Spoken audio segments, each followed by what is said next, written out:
안녕하십니까? 오늘의 핵심 뉴스를 정리해드리는 종합 뉴스룸입니다.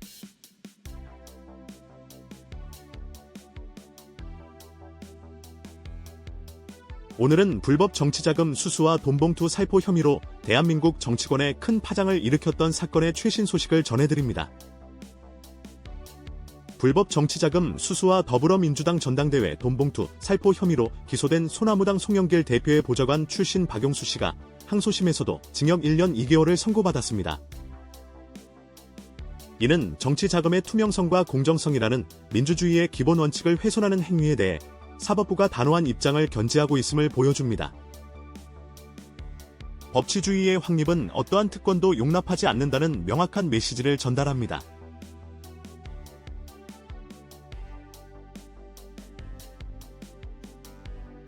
서민 주거 안정의 핵심 과제인 주택 공급 문제.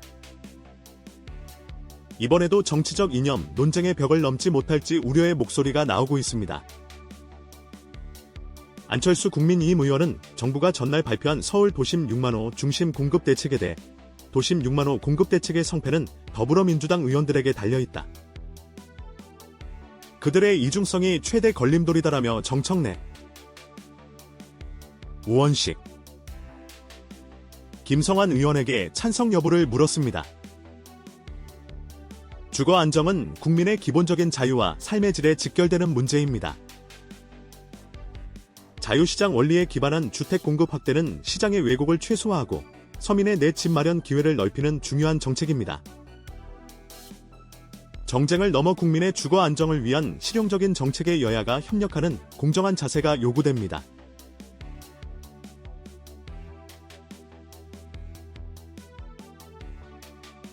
타인의 명의를 도용해 금융 시스템을 교란하고 서민들에게 막대한 피해를 입히는 대포통장 범죄.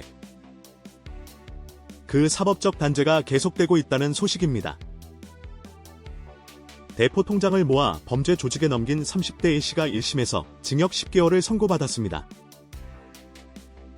A씨는 2023년 12월부터 지난해 2월까지 자신이 모집한 약 6개의 대포통장 계좌와 모바일 뱅킹이 가능한 휴대전화, OTP 등 접근 매체를 범죄 조직에 전달한 혐의를 받습니다. 대포통장을 이용한 금융사기는 자유로운 경제활동을 위협하고 사회 전체의 신뢰를 무너뜨리는 심각한 범죄입니다. 법치주의의 원칙에 따라 이러한 범죄에 대한 엄정한 처벌은 건전한 시장 질서와 국민의 재산권을 보호하는 데 필수적입니다.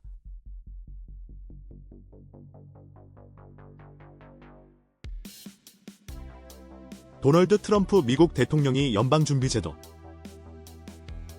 즉 연준의 새 의장 후보를 공개하고 금리 인하 압박을 재차 강조하면서 시장의 독립성이 다시 도마 위에 올랐습니다. 트럼프 대통령은 이르면 30일 혹은 다음 주 중 차기 연준 의장 후보자를 발표할 것이라고 밝혔습니다. 그는 연준이 설정하는 기준금리가 용납할 수 없는 수준이라며 미국 금리가 세계 최저여야 한다고 역설했습니다. 이는 중앙은행의 독립성을 존중하는 자유시장 원칙에 위배될 수 있다는 지적을 놨습니다. 정부가 금리 정책에 직접 개입하려는 시도는 시장 경제의 자율성을 침해하고 예측 불가능성을 높여 장기적인 경제 안정성을 해칠 수 있습니다. 정치적 목적으로 금리를 조작하는 행위는 결국 시장의 왜곡을 초래하여 공정한 경제 질서를 무너뜨릴 수 있다는 점을 간과해서는 안 될 것입니다.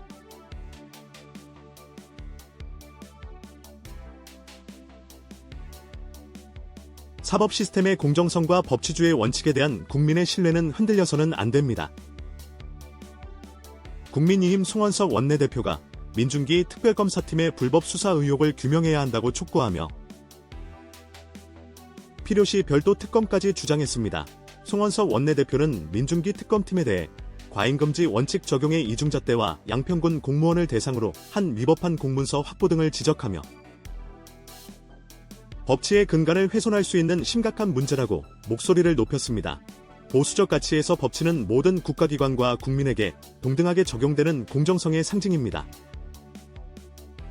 특정 목적을 위해 법적 절차를 무시하거나 과도한 권한을 행사하는 것은 법치주의를 허물고 국민의 신뢰를 저버리는 행위입니다. 사법정의 실현을 위해 특검 제도 자체가 공정하고 합법적으로 운영되었는지 철저히 검증해야 할 것입니다.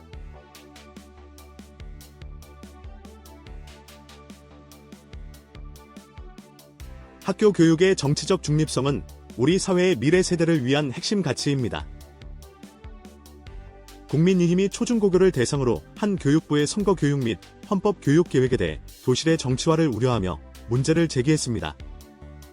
국민의힘은 학교급별 맞춤형 교육이라는 교육부의 취지에도 불구하고 특정 정치 세력에 유리한 이념 편향 교육으로 변질될 수 있음을 지적했습니다. 특히 학생들을 대상으로 한 선거교육이 자칫 정치적 중립성을 잃고 특정 정당이나 이념을 주입하는 방식으로 흘러갈 경우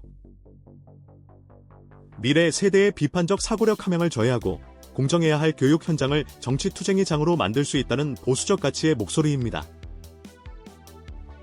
교육의 자유는 곧 정치적 공정을 전제로 해야 하며 교실은 순수한 학문의 장으로 남아 미래를 위한 인재 양성에 전념해야 할 것입니다. 오늘 준비한 소식은 여기까지입니다. 편안한 하루 보내십시오.